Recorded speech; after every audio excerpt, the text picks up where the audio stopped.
नमस्कार, आपके साथ मैं हूं अर्पिता आर्या। प्रधानमंत्री नरेंद्र मोदी रविवार रात को सेंट्रल विस्टा की कंस्ट्रक्शन साइट पर पहुंचे। करीब 1 घंटे तक पीएम ने नए संसद भवन के लिए चल रहे निर्माण कार्य का जायजा लिया, साइट का दौरा किया।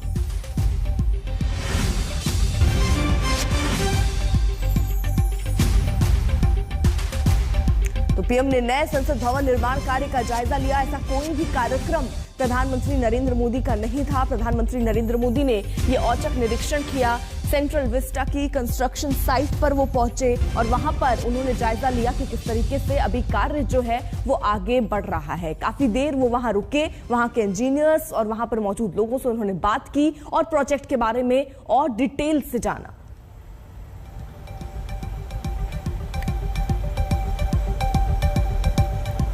कृषि कानून के खिलाफ किसानों का आज भारत बंद है। किसान आंदोलन के 10 महीने बाद आज एक बार फिर किसान सरकार के खिलाफ हुंकार भरने की तैयारी में है। किसानों ने इमरजेंसी सेवाओं को छोड़कर शाम 4 बजे तक सब कुछ बंद का ऐलान किया। उधर कृषि मंत्री नरेंद्र सिंह तोमर ने किसानों से विरोध का रास्ता छोड़कर बातचीत की अपील की।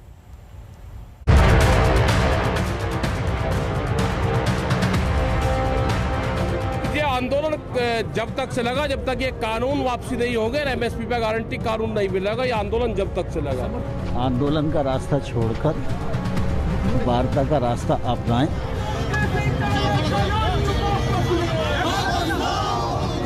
जब इतिहास लिखा जाएगा कि कौन से काल में हुए कौन सा राजा था, तो ये पूरा जो कलंक है मोदी 700 किसानों का हत्यारा।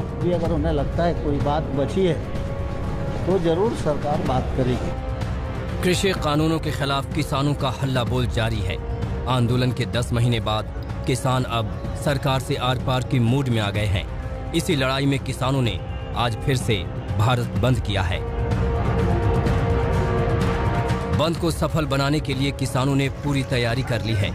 शाम 4 बजे तक देश भर में अलग अलग जगहों पर तीनों कृषि कानूनों के खिलाफ सरकार को घेरने का प्लान तैयार है।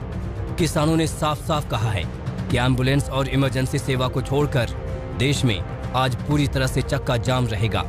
किसान नेता राकेश टिकैत ने तो लोगों से शाम 3 बजे के बाद ही घरों से निकलने की अपील की है। इतना ही नहीं, टिकैत ने कड़े शब्दों में सरकार को चेतावनी भी दी और कहा कि अगर सरकार नहीं मानती तो देश भर में आंदोलन करेंगे। किसी भी आदमी को अगर निकलना है तो अपील है उनसे, वो 3 बजे के बाद निकले। 4 बजे तक पूर्ण रूप से जाम रहेगा। सिर्फ एम्बुलेंस, दूध, सब्जी की गाड़ियां, किसी पे मेडिकल का कागज होगा, डॉक्टर का जा सकता है, कोई बच्चा होगा वो होगा, और बहुत जरूरी कोई व्यक्ति होगा वो निकलेगा, नहीं तो पूर्ण रूप से ब्लॉक रहेगा। ये लड़ाई किसान की नहीं, लड़ाई सारे उस इंसान की लड़ाई है जिसको पेट लगा हुआ है, जो 2 जून की रोटी खाता है, ये उसकी लड़ाई है। हम ये जो काले कानूनों के खिलाफ लड़ रहे हैं, ये किसानों के खिलाफ नहीं, ये हर एक हिंदुस्तानी के खिलाफ काले कानून है, उनकी लड़ाई लड़ रहे हैं। इसलिए आप हमारा सहयोग दें। इसमें आपका भला है, इसमें किसान का भला, इसी में देश का भला है। इधर केंद्रीय कृषि मंत्री नरेंद्र सिंह तोमर ने किसानों से विरोध प्रदर्शन का रास्ता छोड़कर बातचीत करने की अपील की है। तोमर ने साफ कहा कि केंद्र सरकार किसानों की ओर से उठाए जाने वाले किसी भी मसले पर चर्चा के लिए तैयार है। मैं किसान बंधुओं को आग्रह करना चाहता हूं कि वो आंदोलन का रास्ता छोड़कर वार्ता का रास्ता अपनाएं। सरकार उनके द्वारा बताई गई आपत्ति पर विचार करने के लिए तैयार है और इससे पहले भी कई बार बात हो चुकी है, लेकिन इसके बाद भी अगर उन्हें लगता है कोई बात बची है तो जरूर सरकार बात करेगी। किसान आज बंद के दौरान दिल्ली अमृतसर हाईवे पर टोल प्लाजा को भी जाम करने की तैयारी में है। इमरजेंसी सेवा को छोड़कर सरकारी और गैर सरकारी दफ्तरों को भी बंद रखने का आह्वान किया है। किसानों के बंद को देखते हुए दिल्ली और आसपास के इलाकों में सुरक्षा बढ़ा दी गई है। दिल्ली में 15 डिस्ट्रिक्ट की पुलिस को अलर्ट पर रखा गया है। साथ ही दिल्ली के बॉर्डर और लाल किले के आसपास भारी पुलिस फोर्स की तैनाती कर दी गई है। उधर गाजियाबाद पुलिस ने भी कई जगहों पर रूट डाइवर्ट करने का भी आदेश जारी कर दिया है, ताकि भारत बंद के नाम पर किसान एक बार फिर हिंसा के रास्ते पर न जाएं। आज तक ब्यूरो। किसानों के भारत बंद के बहाने विपक्षी दलों ने भी सरकार को घेरने के लिए मोर्चाबंदी कर ली है। आज किसानों के भारत बंद का कई सियासी दलों ने समर्थन किया।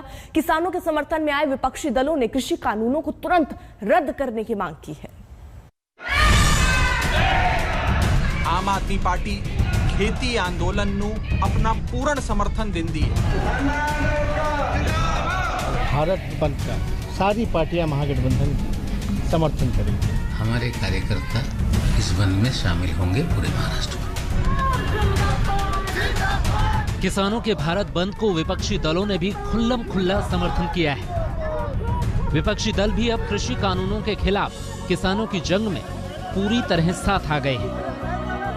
यही कारण है कि 40 किसान संगठनों के भारत बंद में लगभग सभी विपक्षी दल एकजुट दिखाई दे रहे हैं। कृषि कानूनों के विरोध में विपक्षी दलों ने भी सरकार की घेराबंदी करने के लिए अब पूरी ताकत झोंक दी है और किसानों के समर्थन में सड़क पर उतरने का ऐलान कर दिया है। हम घर नहीं जाएंगे। साथियों, मेरी आपसे किसानों के इस भारत बंद का कांग्रेस, आम आदमी party, Samajwadi party, NCP, TDP, BSP, left दल, स्वराज इंडिया समेत कई दलों ने समर्थन किया है। किसानों ने भारत बंद का जो ऐलान किया है, इस पे हम लोगों ने, सभी लोगों ने राय बनाया है कि इस आंदोलन में हम लोग किसानों के साथ रहेंगे और भारत बंद का सारी पार्टियां महागठबंधन की समर्थन करेंगी। किसान यूनियन ने 3 कृषि कानूनों के खिलाफ भारत बंद का ऐलान किया है।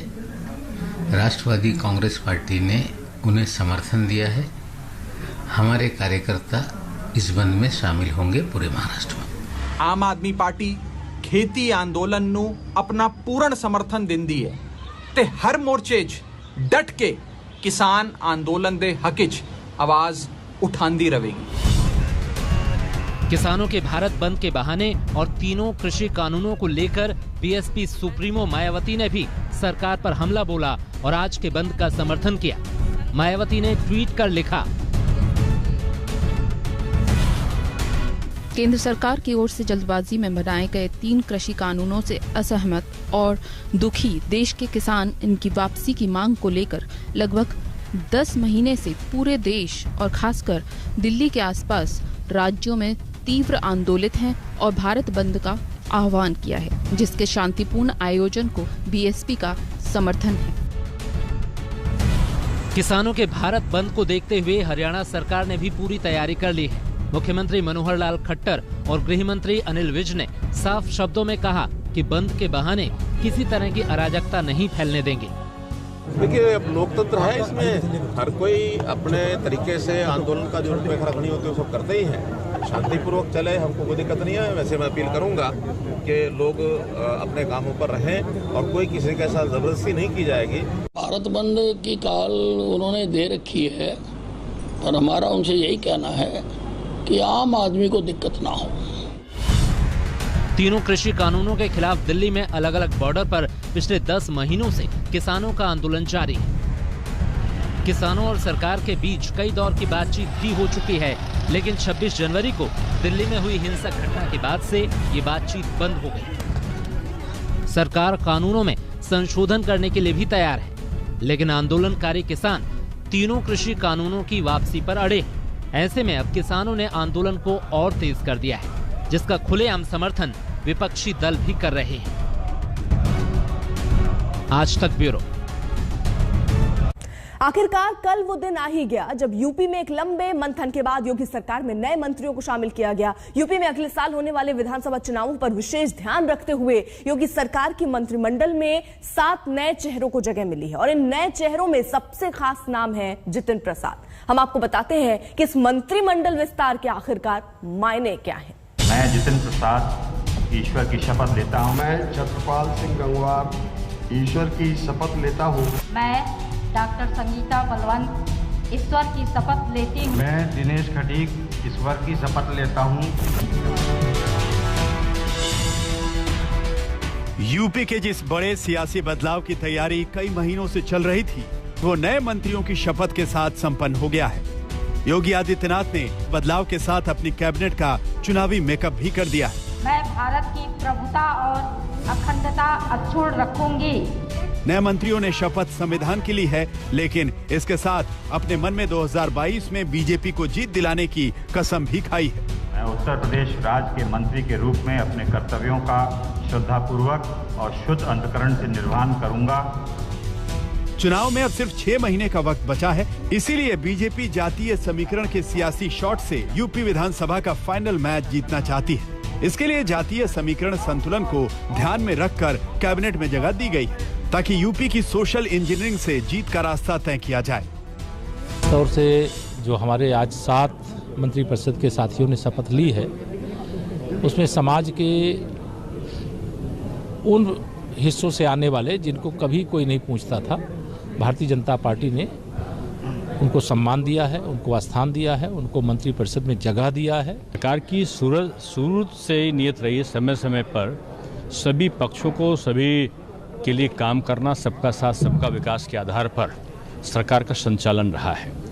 तो मैं समझता हूँ कि एक बहुत अच्छा ये विस्तार है और लोगों को काम करने का जितना भी समय बचा है और अवसर मिलेगा। ने ये एक चुनाव के पहले जातियों का एक गुलदस्ता सजाने की कोशिश की है, एक बड़ा मैसेज देने की कोशिश की है कि चुनाव में जो उनका समीकरण 2014 में था, जो उनका समीकरण 2017 में था, उसी समीकरण के बूते बीजेपी 2022 के चुनाव में जा रही है। यानी कि समीकरण का मतलब वही अति पिछड़ी, वही पिछड़ी जातियां, वही ओबीसी वोट बैंक जो बीजेपी का अब वोट बैंक कहा जाता है और जिनके बूते इन्होंने 14, 17 और 19 की नैया पार की थी। योगी सरकार की कैबिनेट में 7 नए मंत्रियों को जगह दी गई है। इसमें 1 ब्राह्मण, 3 ओबीसी और 3 मंत्रियों को दलित समुदाय से मंत्री बनाया गया है। इस कैबिनेट में जितिन प्रसाद को ब्राह्मण और सवर्ण वोट को ध्यान में रखकर जगह दी गई है। साथ ही 3 मंत्री ओबीसी समुदाय से शामिल किए गए हैं, जिसमें गाजीपुर से संगीता बलवंत बिंद, आगरा से धर्मवीर प्रजापति और बरेली से छत्रपाल गंगवार को मंत्री बनाया गया है। इसके अलावा दलित वोटर्स का भरोसा जीतने के लिए 3 मंत्रियों को कैबिनेट में शामिल किया गया है। इसमें बलरामपुर से पलटू राम, मेरठ से दिनेश खटीक और सोनभद्र से संजीव घोट को अनुसूचित जनजाति समुदाय से मंत्री बनाया गया है। जाहिर है बहुत बड़ी जिम्मेदारी है, बहुत बड़ा विश्वास है, तो प्रयास ये रहेगा कि विश्व पटल पे भी और ग्रामीण क्षेत्र के धरातल में भी जाके हम लोग जनता का विश्वास हासिल करें, मेहनत करें और सबका साथ, सबका प्रयास, सबका विश्वास जो प्रधानमंत्री जी के दिशा निर्देश है उस पर कार्य करें। योगी सरकार के इस नए बदलाव में एक ब्राह्मण वोट के साथ दलित और ओबीसी समुदाय के 3-3 मंत्री बनाकर सोशल इंजीनियरिंग के फॉर्मूले को बैलेंस रखने की पूरी कोशिश की गई है। अब इस फॉर्मूले के पीछे की सियासी वजहों को भी समझिए। यूपी में सबसे बड़ा वोट बैंक पिछड़ा वर्ग का है। यूपी में ओबीसी आबादी करीब 40% है, जबकि सवर्ण वोटर 18% हैं, जिसमें खास तौर पर ब्राह्मण वोटर करीब 10% हैं, जबकि दलित समुदाय की आबादी 21% के करीब है। इसके अलावा करीब 18% मुस्लिम वोट्स हैं। माननीय मुख्यमंत्री जी के दिशा निर्देश के अनुसार जो हमारी सरकार की योजनाएं हैं उसको हम धरातल तक पहुंचाने के लिए पूरा प्रयास करेंगे। जी देखिए, हमारी सरकार का ये मोटो है, वो इस सिद्धांत पे काम करती है कि सबका साथ, सबका विकास, सबका विश्वास। देखिए, भारतीय जनता पार्टी सदैव से यह जानती है कि हमारे प्रदेश का विकास तभी होगा जब सभी वर्गों को हम लोग लेके चलेंगे और सभी वर्गों में भी महिलाओं को जब हम आगे करेंगे तो हमारा यह प्रदेश मजबूत होगा, क्योंकि जहां जिस प्रदेश और जिस देश की महिलाएं आगे रहती हैं वो देश और प्रदेश मजबूत होता है। पिछले चुनावों के नतीजों के आधार पर यह माना जाता है कि ओबीसी वोट बैंक में यादव वोटरों को छोड़कर बीजेपी को पिछड़ी जाति का वोट मिला। यूपी में करीब 12% यादव वोटर हैं। इसके अलावा 5% जाट वोट बैंक है, जिस पर बीजेपी किसान आंदोलन की वजह से बहुत ज्यादा भरोसा नहीं कर सकती। ऐसे में बीजेपी का ध्यान सवर्ण वोटरों के साथ दलित वोटर्स पर है। योगी आदित्यनाथ जी के नेतृत्व में प्रदेश ने नंबर 1 पर है पूरे भारत के अंदर। उत्तर प्रदेश सबसे बड़ा प्रदेश है और जो हम विधायक बनकर काम करते थे उससे ज्यादा पूरे प्रदेश की जिम्मेदारी मिली है और पूरे प्रदेश में काम करेंगे आदरणीय श्री योगी आदित्यनाथ जी के नेतृत्व में। और समय की रही बात, समय तो 2 दिन का भी बहुत होता है कार्य करने के। समय कम नहीं लग रहा? 4 महीने का समय होगा। उत्तर प्रदेश के पश्चिमी इलाके जहाँ से आप आते हैं, किसानों का आंदोलन है, हालांकि आज मूल्य बढ़ा है, लेकिन जो नाराजगी है वो दूर कर पाएंगे? किसानों में नाराजगी नहीं है, पर्टिकुलर व्यक्तिगत उन लोगों का अपना मानना है, लेकिन पश्चिमी उत्तर प्रदेश छोड़ो, पूरे उत्तर प्रदेश में जहां पश्चिमी उत्तर प्रदेश में गन्ना पैदा होता है, उसमें सबसे ज्यादा गन्ने का पेमेंट जो किया है, सबसे अच्छा पेमेंट किया है, वो उत्तर प्रदेश में श्री योगी आदित्यनाथ जी की सरकार ने किया है। 2017 के विधानसभा चुनाव में बीजेपी की रिकॉर्ड जीत में दलित और ओबीसी वोटर ने बहुत अहम रोल निभाया था। खासतौर पर 2017 में भाजपा को 85 दलित आरक्षित सीटों में से 69 सीटों पर जीत मिली थी। ऐसे में नई कैबिनेट में दलित समुदाय के मंत्रियों की संख्या 6 से बढ़ाकर 9 और पिछड़ी जाति के मंत्रियों की संख्या 22 हो चुकी है। इसीलिए बीजेपी जाति समीकरण के सियासी सिलसिले को 2022 के चुनाव में भी कायम रखना चाहती है। आज तक ब्यूरो। एक छोटे से ब्रेक के लिए रुक रहे हैं, आप देखते रहिए आज तक।